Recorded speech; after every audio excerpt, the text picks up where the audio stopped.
أعوذ بالله من الشيطان الرجيم.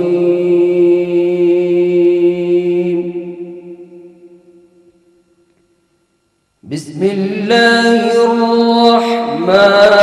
الرحيم.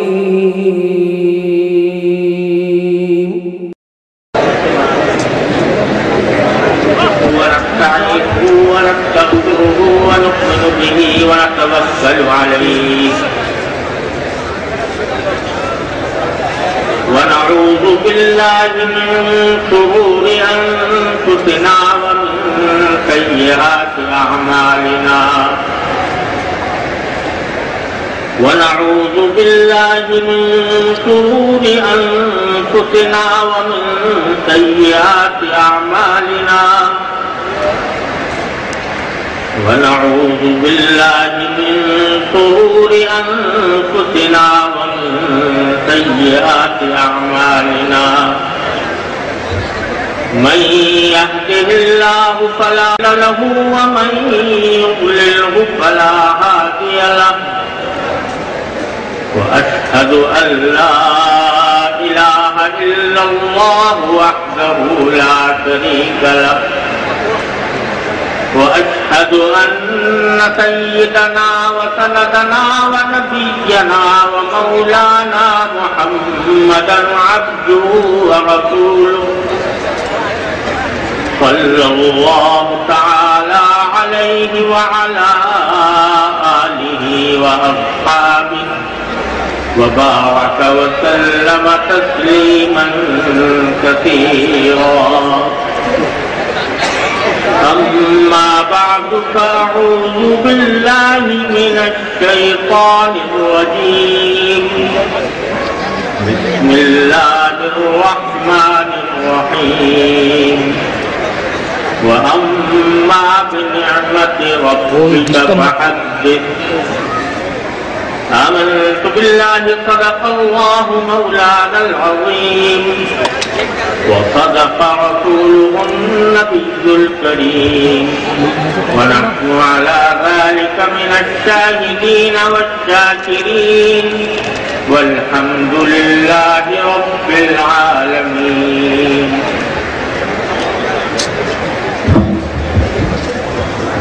جناب صدر معظم، میرے بہت ہی محترم بھائی عالی جناب حسیب صدیقی صاحب، حضرات علماء کرام، میرے طالب علم ساتھیوں اور معزز حاضرین، السلام علیکم ورحمۃ اللہ وبرکاتہ.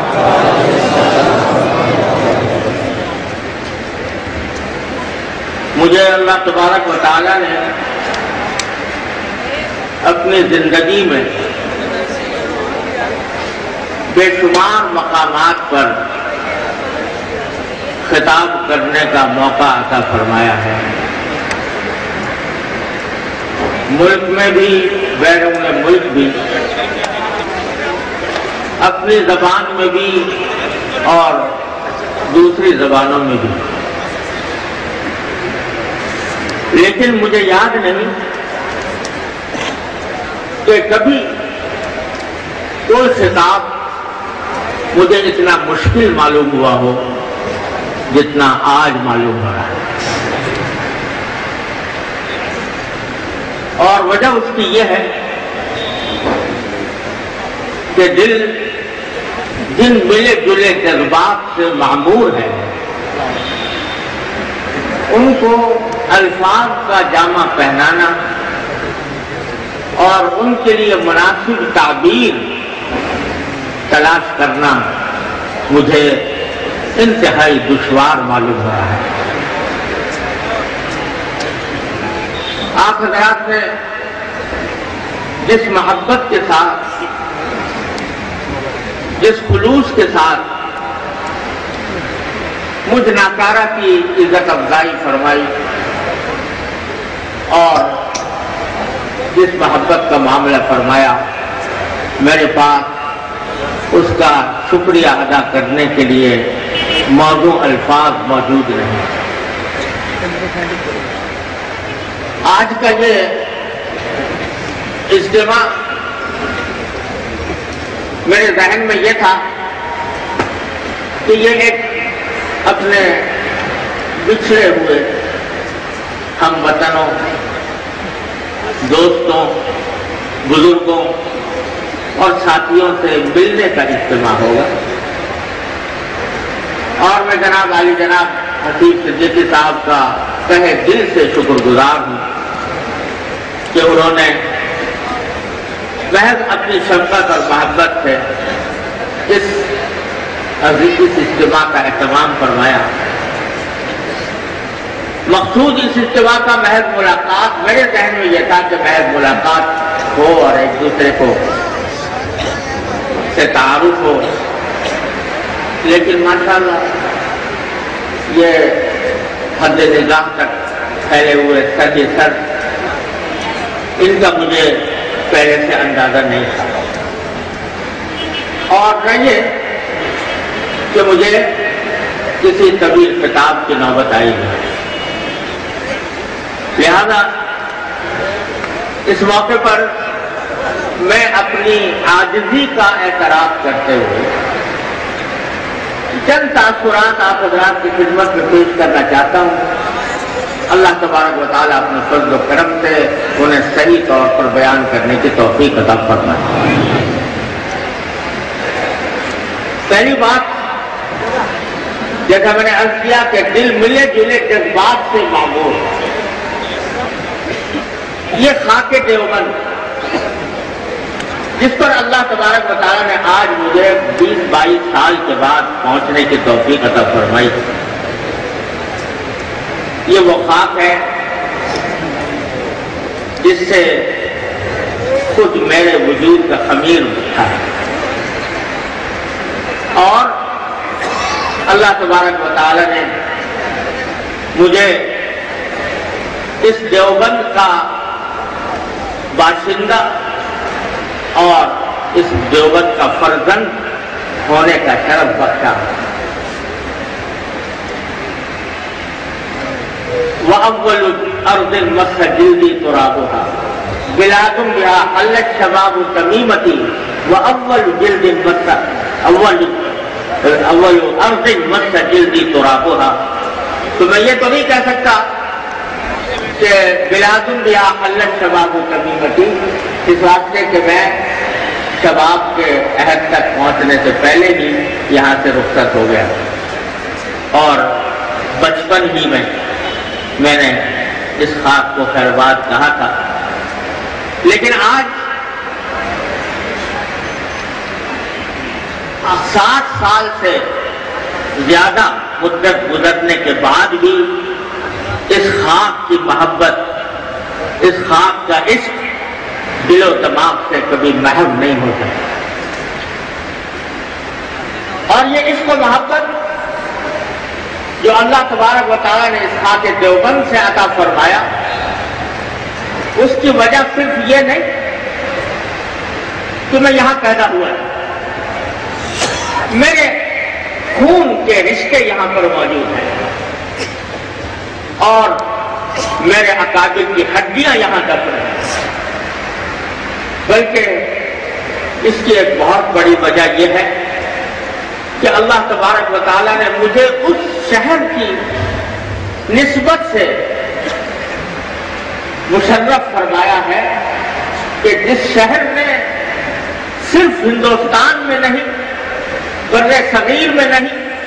پوری دنیا میں علم اور دین کا نور پھیلا ہے۔ مجھے اللہ تبارک و تعالیٰ نے دنیا کے تقریباً ہر خطے کا سفر کروایا، اور دنیا کے 6 بر اعظم میں سے کوئی بر اعظم نہیں ہے جہاں مجھے بار بار جانے کا اتفاق نہ ہوا ہو، اور وہاں کے لوگوں سے ملاقات، وہاں کے حالات سے واقفیت کا موقع اللہ تبارک و تعالیٰ نے نہ دیا۔ لیکن اس دنیا کے گرد جہاں جہاں مسلمان آباد ہیں، کوئی جگہ مجھے ایسی نہیں ملی جہاں دیوبند کی روشنی نہ پہنچی، اور جہاں دیوبند کے فرزند، چاہے وہ دیوبند کے نسبی فرزند ہو یا علمی فرزند ہو، وہاں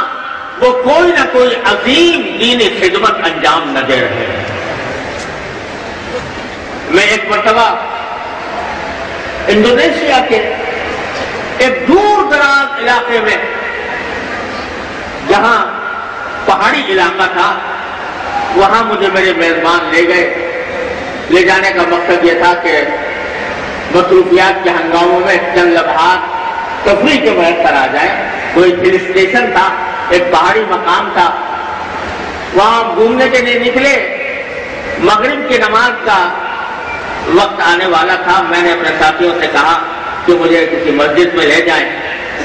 مسجد میں جا کے نماز مغرب پڑھی۔ جو صاحب امامت فرما رہے تھے، جب ان سے تعارف ہوا، معلوم ہوا کہ دارالعلوم دیوبند کے فرزند ہیں۔ ایشیا ہو، افریقہ ہو، امریکہ ہو، یورپ ہو، لاطینی امریکہ ہو، آسٹریلیا ہو، نیوزی لینڈ ہو، کوئی دنیا کا خطہ ایسا نہیں ہے جہاں دارالعلوم دیوبند کے فرزندان یا براہ راست اس سے فیض حاصل کرنے والے یا بالواسطہ اس کے شاگرد وہاں کوئی نہ کوئی عظیم دینی خدمت انجام نہ دے رہے ہیں۔ اور نتیجہ اس کا یہ ہے کہ دیوبند ایک چھوٹی سی بستی جس کے اندر کوئی تمدنی حسن کا انداز نظر نہیں آتا، ایک چھوٹی سی بستی جس میں سڑکیں بھی پوری طرح پختہ نہیں، جس کے گھر بھی کچے ہیں، ایک ایسی بستی جس کا دنیا کے شہروں اور بستیوں سے تقابل کیا جائے تو ظاہری حسن کے اعتبار سے اس کا کوئی درجہ نظر نہیں آتا، لیکن اللہ جل جلالہ کا کی قبولیت اور ہی چیز ہے۔ وہ چاہے تو خاک کے ایک ذرے کو آفتاب و مہتاب بنا دے، وہ چاہے تو خاک کے ایک ذرے سے وہ کام لے لے جو آفتاب و مہتاب کے بھی بس میں نہ ہو۔ اللہ تبارک و تعالیٰ نے دیوبند کی خاک کو ایسا ہی مقدس اور ایسا ہی ایمان افروز بنایا ہے کہ جہاں جہاں اس کا نور پہنچا ہے، جہاں جہاں اس کی روشنی پھیلی ہے، وہاں کے لوگ دیوبند سے واقف ہیں۔ ہم عرب ممالک میں جاتے ہیں، عرب علماء سے ملتے ہیں، وہ ان سے اگر پوچھو ہندوستان کے کسی شہر کا، بڑے شہر کا نام، تو شاید سوائے دہلی اور ممبئی کے اور کسی شہر کا وہ نام نہ لے سکیں، لیکن اگر ان مشہور شہروں کے بعد کسی شہر کو وہ جانتے ہیں تو وہ دیوبند کے شہر ہے۔ وہ اس لیے کہ اللہ تبارک و تعالیٰ نے یہاں سے دین کا نور پھیلایا ہے۔ تو میرے بھائیوں، میں اللہ تبارک و تعالیٰ کا شکر ادا کرتا ہوں، اور اس کے شکر ادا کرنے کا حق تو ادا ہو ہی نہیں سکتا کہ اس نے اللہ اپنے فضل و کرم سے مجھے نسبی اعتبار سے بھی، وطنی اعتبار سے بھی اس خاک سے نسبت عطا فرمائی، اور الحمدللہ اللہ تعالیٰ کے فضل و کرم سے انہی بزرگوں کے جوتے اٹھانے کی بھی اللہ تبارک و تعالیٰ نے توفیق دی، جن کا نور دنیا میں پھیلا ہے۔ میں اس موقع پر جو آپ حضرات کو کیا پیغام دوں، لیکن دل چاہتا ہے کہ ایک مختصر سا پیغام آپ حضرات کی خدمت میں اس موقع پر پیش کروں۔ وہ یہ کہ دیوبند کی یہ شہرت، اس کی یہ نیک نامی، اس کا یہ تقدس جو دنیا کی آخری حدود تک پھیلا ہوا ہے، اس کا بنیادی سبب کیا ہے؟ وہ یہ کہ دیوبند کی یہ شہرت، اس کی یہ نیک نامی، اس کا یہ تقدس جو دنیا کی آخری حدود تک پھیلا ہوا ہے، اس کا بنیادی سبب کیا ہے؟ میں سوچتا ہوں کہ کیا اس کا بنیادی سبب یہ ہے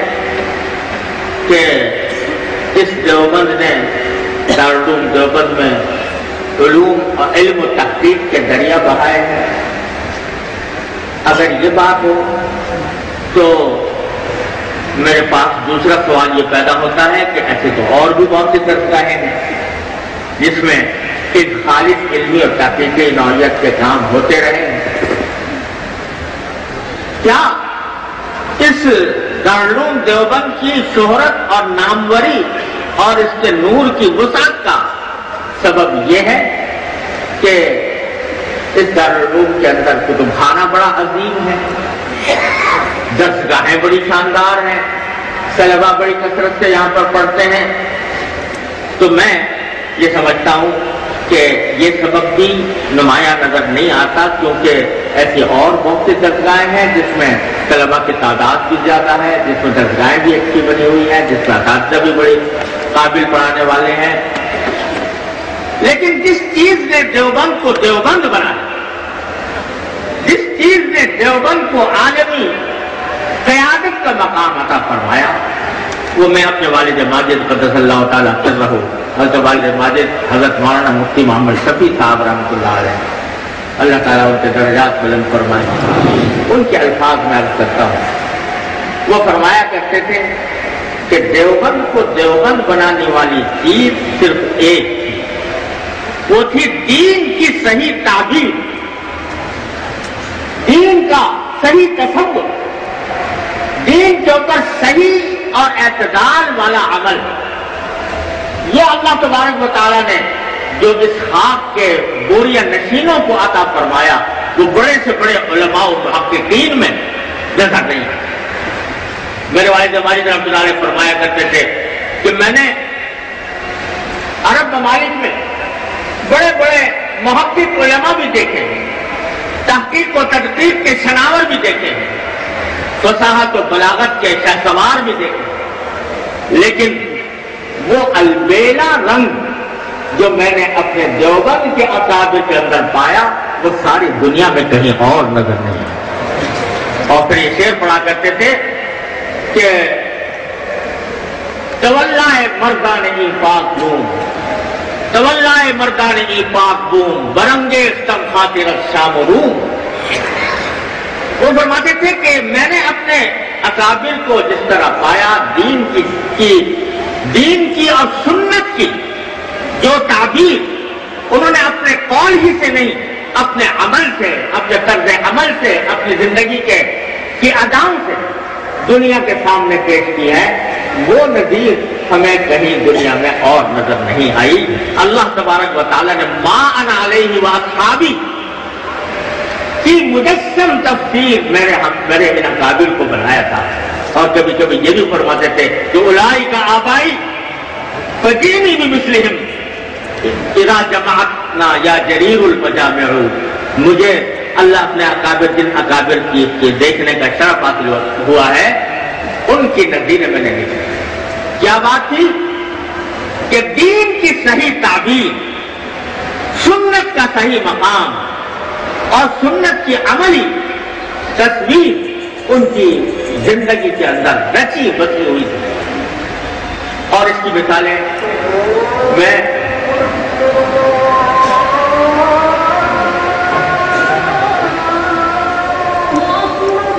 اللہ اکبر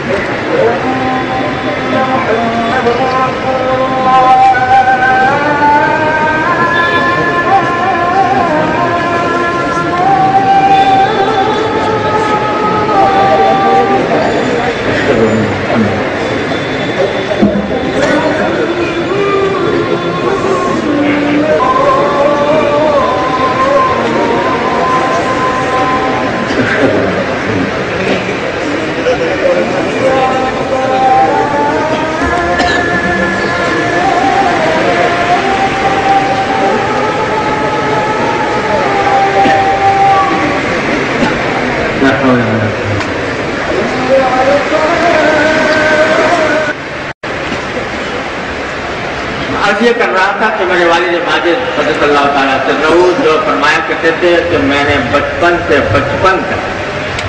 کا زمانہ دیوبند کے اندر گزارا، اور کبھی اگر دیوبند سے چند دنوں کے لیے بھی باہر جانا پڑتا تھا تو مجھے صاف گزرتا تھا۔ وہ فرماتے ہیں کہ دیوبند کی بنیادی خصوصیت حقیقت وہ بزرگ تھے، وہ لوگ تھے جو ما انا علیہ واصحابی کی صحیح تفسیر اور دین کا جو معتدل مزاج ہے، دین کی جو معتدل تعبیر ہے، وہ اگر ہم نے کہیں دیکھی تو دیوبند کے اکابر میں ہے۔ آپ سب حضرات جانتے ہیں کہ دین کے 5 شعبے ہیں، عقائد ہیں، عبادات ہیں، معاملات ہیں، معاشرت ہے، اخلاق ہے۔ یہ 5 شعبے مل کر دین بنتے ہیں۔ تو میرے والد ماجد قدس اللہ تعالیٰ عنہ فرمایا کرتے تھے کہ عقائد سے لے کر اخلاق تک 5 شعبوں میں ہمارے اکابر نے جو ایک معتدل مزاج اپنی تحریر و تقریر سے بھی اور اپنے عملی زندگی سے بھی پیش کیا، وہ ہے در حقیقت جس کا نام جو ہے عقائد میں دیکھو تو اللہ تبارک و تعالیٰ عقائد میں اعتدال، حضرت حکیم الاسلام مولانا قاری محمد طیب صاحب رحمۃ اللہ علیہ کی 2 کتابیں اس موضوع پر موجود ہیں، اور اس میں ایک کے اوپر مجھے بھی کچھ تحریر لکھنے کا اتفاق ہوا ہے، جس میں نے یہ عرض کیا تھا کہ مسلک دیوبند کو واضح کرنے کے لیے در حقیقت کسی الگ کتاب کی ضرورت نہیں، کیونکہ یہ کوئی فرقہ نہیں ہے جو جمہور امت سے ہٹ کر پیدا کر دیا گیا ہو۔ آپ عقائد کی کوئی بھی اہل سنت کی کتاب اٹھا کر دیکھ لو، وہ مسلک علماء دیوبند، اور صحیح احادیث قرآن و حدیث سے جو صحیح عقائد ثابت ہیں وہ اٹھا کر دیکھ لو، وہ مسلک علماء دیوبند۔ تو عقائد میں بھی اعتدال، عبادات میں بھی اعتدال، اور معاملات میں بھی اعتدال، معاشرت میں بھی اعتدال، اخلاق میں بھی اعتدال، دین کی یہ صحیح تصویر ہے جن اکابر نے پیش کی ہے دنیا کے ساتھ۔ اور سب کچھ، وہ ایک جملہ مجھے والد ماجد کا کانوں میں گونجتا رہتا ہے، فرمایا کرتے تھے کہ وہ سب کچھ ہو کر بھی کچھ نہیں ہے، یعنی علم و فضل کے پہاڑ ہیں اور تحقیق و تدقیق کے شناور ہیں، لیکن ان کے سراپا کو دیکھو تو ایسا معلوم ہوتا تھا کہ ان کو اپنے علم و کمال کی کوئی خبر بھی نہیں لگی۔ حضرت تانوی رحمۃ اللہ علیہ فرماتے تھے کہ اگر 2 حرف علم کی تہمت قاسم کے نام پر نہ ہوتی تو لوگوں کو پتہ بھی نہ چلتا کہ قاسم کہاں پیدا ہوا تھا اور کہاں مرا۔ یہ لوگ تھے۔ حضرت مفتی عزیز الرحمان صاحب قدس اللہ تعالیٰ عنہ، مفتی اعظم ہند، جن کے فتاوی 10 جلدوں میں ابھی تک ناتمام ہیں، ان کے بارے میں وہ ہمارے نسبی اعتبار سے بھی ان سے رشتہ داری تھی۔ میرے والد ماجد صلی اللہ علیہ وسلم فرماتے تھے کہ دارالعلوم جانے سے پہلے اپنے قرب جوار کی بیواؤں کے گھر جا کر ان سے کہا کرتے تھے کہ بیوی کسی کو کوئی سودا طلب منگانا ہو تو مجھے بتا دو، میں بازار سے تمہیں سودا طلب لے کر آؤں۔ اور جانے سے پہلے بیواؤں کے گھروں میں جا کر ان سے سودا طلب کی تفصیل معلوم کر کے بازار سے خرید کر بیواؤں کے گھروں میں پہنچاتے تھے۔ اور بعض اوقات کوئی خاتون یہ کہتی کہ مولوی صاحب آپ کو تو میں نے ہرا دھنیا کہا تھا، آپ پودینہ لے آئے، یا آپ کو میں نے پاؤ بھر کہا تھا، آپ آدھا پاؤ لے آئے۔ تو کہتے بیوی کچھ فکر نہ کرو، میں ابھی جاتا ہوں اور مجھ سے غلطی ہو گئی، دوبارہ وہ جا کر تمہاری مطلب کی چیز لے آتے۔ دوبارہ جاتے دوبارہ پہنچا دیتا۔ یہ تھا مفتی اعظم ہند۔ نہ کوئی غرور ہے، نہ کوئی تکبر ہے، نہ اپنی ذات کے کمال کا کوئی احساس ہے، اپنے آپ کو مٹائے ہوئے ہیں، فنا کیے ہوئے ہیں۔ فرماتے تھے یہ سب کچھ ہو کر بھی کچھ نہیں ہے۔ معاشرت کو دیکھو تو آج کی دنیا میں لوگوں نے دین نام رکھ لیا ہے صرف عقائد و عبادات۔ معاملات میں حلال و حرام کی فکر نہیں، معاشرت میں حلال و حرام کی فکر نہیں، معاشرت کو دین سے خارج ہی کر دیا گیا، گویا دین کا حصہ ہی نہیں تھا، حالانکہ یہ دین کا عظیم حصہ ہے معاشرت، اور اس کے بارے میں قرآن کریم اور نبی کریم صلی اللہ علیہ وسلم کی احادیث بھری ہوئی ہے۔ المسلم من سلم المسلمون من لسانه ويده، یہ ارشاد ہے نبی کریم صلی اللہ علیہ وسلم کا، جو تمام معاشرت کے اصولوں کی بنیاد۔ لیکن ہم بھول چکے ہیں اور اس کی خلاف ورزیاں کرتے ہیں، اور خلاف ورزیاں کرنے کے بعد یہ احساس بھی نہیں ہوتا کہ ہم کسی گناہ کا ارتکاب کر رہے ہیں۔ لیکن ان بزرگوں کا معاملہ یہ تھا، میں نے اپنے والد ماجد صلی اللہ تعالیٰ وسلم سے سنا کہ ان کی معاشرت اتنی سادہ اور اتنی دوسروں کے خیال پر مبنی تھی کہ اپنی ذات سے کسی بھی دوسرے انسان کو کوئی ادنا تکلیف نہ پہنچے۔ انہی حضرت مفتی عبد الرحمان صاحب رحمۃ اللہ علیہ کے بارے میں میں نے اپنے والد ماجد رحمۃ اللہ علیہ سے سنا کہ بعض اوقات کوئی شخص کوئی غلط بات کہہ دیتا تھا، حضرت کے سامنے کوئی غلط بات کہتی جو بدیہی طور پر غلط ہے، لیکن اس کے منہ پر اس کی اس طرح تنقید کرنا جس سے اس کا دل ٹوٹے، یہ گوارا نہیں تھا۔ کبھی زندگی بھر اس طرح تنقید نہیں فرمائی، بلکہ اس کے قول کی کچھ اس طرح تعویل کر لیتے تھے کہ جس سے اس کی غلطی کی بھی اصلاح ہو جائے اور اس کا دل بھی نہ ٹوٹے۔ تو فرماتے تھے یہ حضرت کا مقصود جملہ تھا، میں نے والد ماجد رحمۃ اللہ علیہ سے سنا، مجھے تو کوئی زیارت نصیب نہیں ہوئی، والد ماجد سے سنا کہ جب کسی نے کوئی غلط بات کہی تو اس کے جواب میں گویا کہ آپ کا مطلب یہ ہے، یہ فرماتا گویا کہ آپ کا مطلب یہ ہوگا، وہ اس کی غلط بات کو اس کی تعبیر کر کے اس کو صحیح طریقے سے بتا کر اس کی غلطی کو بھی متنبع کر دیا، اور براہ راست منہ پر اس کی برائی یا منہ پر اس کی دل آزاری کا بھی احساس ہے۔ تو یہ چیزیں کہاں آج علم کا غرہ ہے، تحقیق کا سندار ہے، اور اگر کسی سے کوئی غلطی ہوئی ہے تو اس میں اس بات کا لحاظ کہ اس انداز سے بات کہوں کہ دوسرے کا دل نہ ٹوٹے، دوسرے کو تکلیف نہ پہنچے، یہ کہاں یہ ان اکابر کا سرہ امتیاز تھا جو انہوں نے اپنے زندگی میں جس پر عمل کر کے دکھایا۔ حضرت مولانا سید اصغر حسین صاحب رحمۃ اللہ علیہ، الحمدللہ ان کے پوتے اب بھی موجود ہیں، ان کے واقعات، حضرت مدنی قدس اللہ تعالیٰ سرہ کے واقعات میں نے جو اپنے والد ماجد سے سنے کہ اتنا بڑا شیخ الاسلام اور اپنے استاد کے لیے مدنی شیخ الہند رحمۃ اللہ علیہ کے گھر میں شادی تھی، تو حضرت مدنی رحمۃ اللہ علیہ کو میں نے دیکھا، خود اپنی آنکھوں سے دیکھا کہ اپنے جبکہ اس وقت شیخ الحدیث تھے، وہ اپنے سر کے اوپر مٹکا رکھ کر اور حضرت شیخ الہند رحمۃ اللہ علیہ کے گھر میں پہنچا گیا، اپنی ذات کا کوئی احساس ہی نہیں تھا۔ یہ معاشرت کے احکام، یہ اخلاق فاضلہ فرماتے تھے، اس کی عملی تصویر جو اللہ تعالیٰ نے ہمیں دکھا دی اپنے اکابر کی زندگیوں میں، وہ کہیں اور نظر نہیں آتی، اس تصویر کا نام ہے دیوبند۔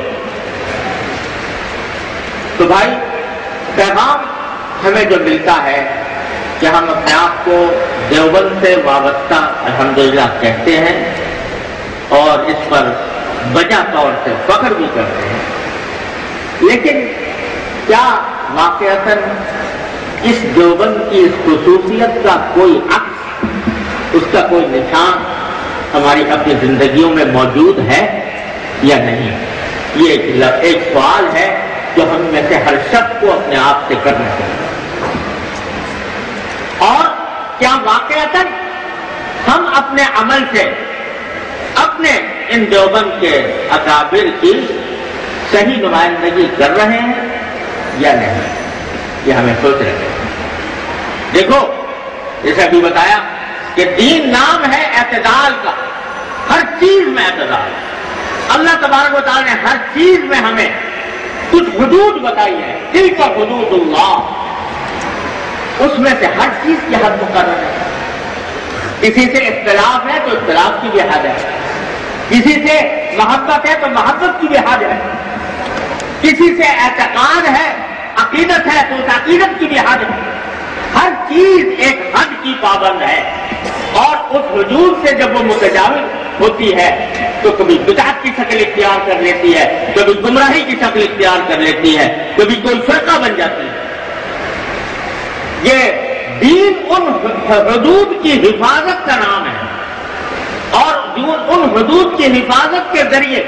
جب ہم دنیا کے سامنے کوئی عمل اور کردار پیش کریں گے تو وہ در حقیقت قابل تقلید ہوگا، وہ در حقیقت دیوبند کے اکابر کی صحیح نمائندگی ہوگا۔ اور اگر ہم نے ان حدود کی پابندی نہ کی تو پھر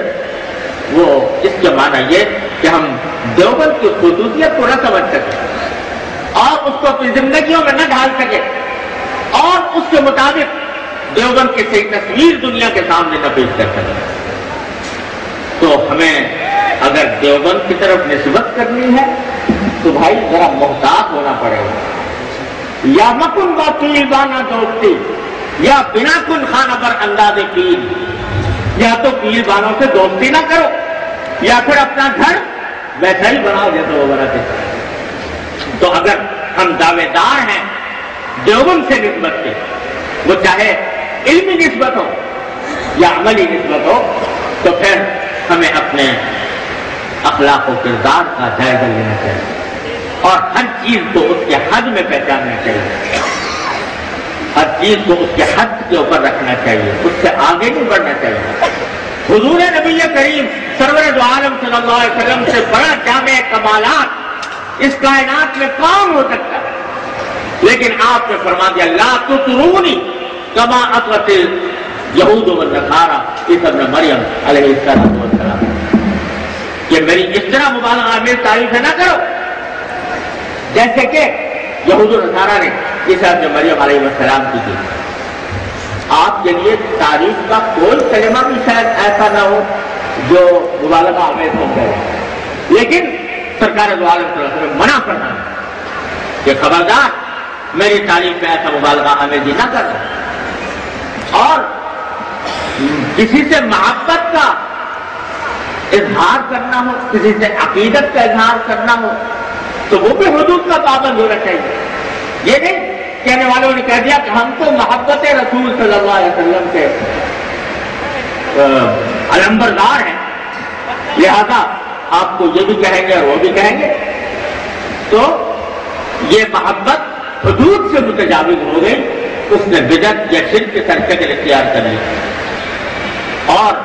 محبت سے بعض اوقات اسلامی احکام کی مخالفت بھی ہو جاتی ہوتی ہے، جذبہ صحیح ہوتا ہے اور قابل قدر ہوتا ہے، مگر متنبی کہہ گیا ہے وہ قد یوزا من قتل حبیب، تو اس سے تکلیف پہنچ جاتی ہے،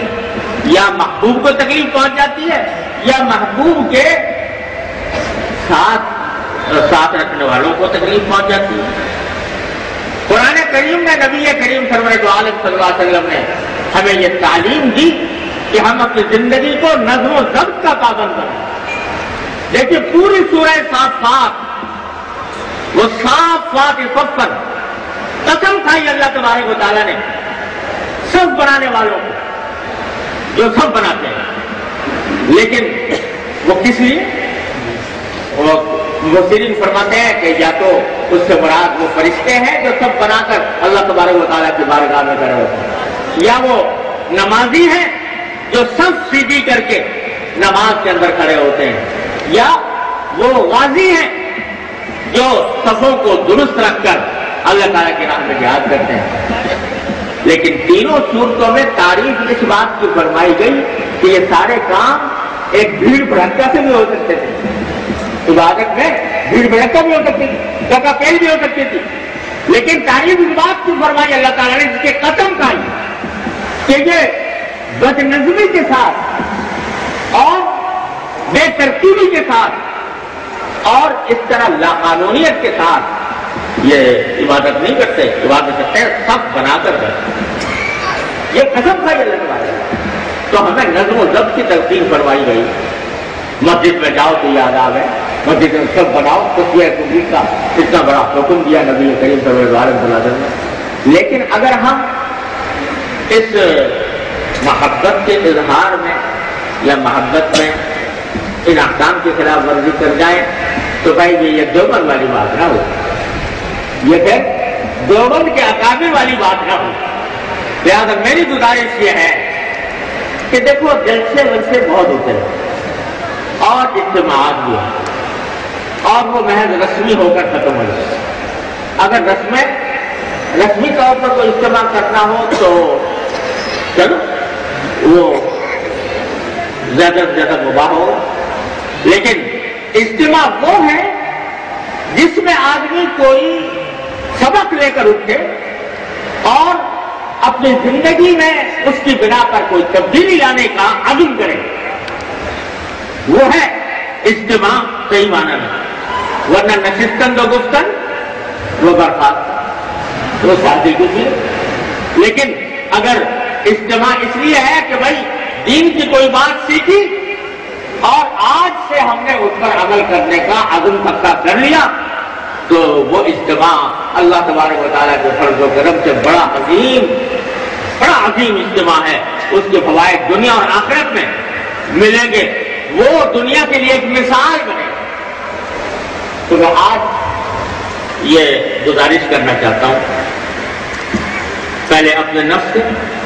اور اس کے بعد تمام حاضرین، کہ آج ہم اس اجتماع سے یہ سبق لے کر اٹھیں کہ ہم جن بزرگوں سے وابستہ ہیں، جن کی بنا پر دیوبند بنا، ان کی سیرتوں کو پڑھیں گے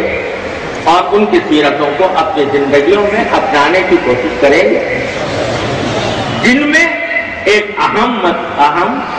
مسئلہ یہ کہ دین صرف عبادات اور عقائد کا نام نہیں، دین معاملات کی بھی درستی کا نام ہے، معاشرت کی بھی درستی کا نام ہے، اخلاق کی بھی درستی کا نام ہے۔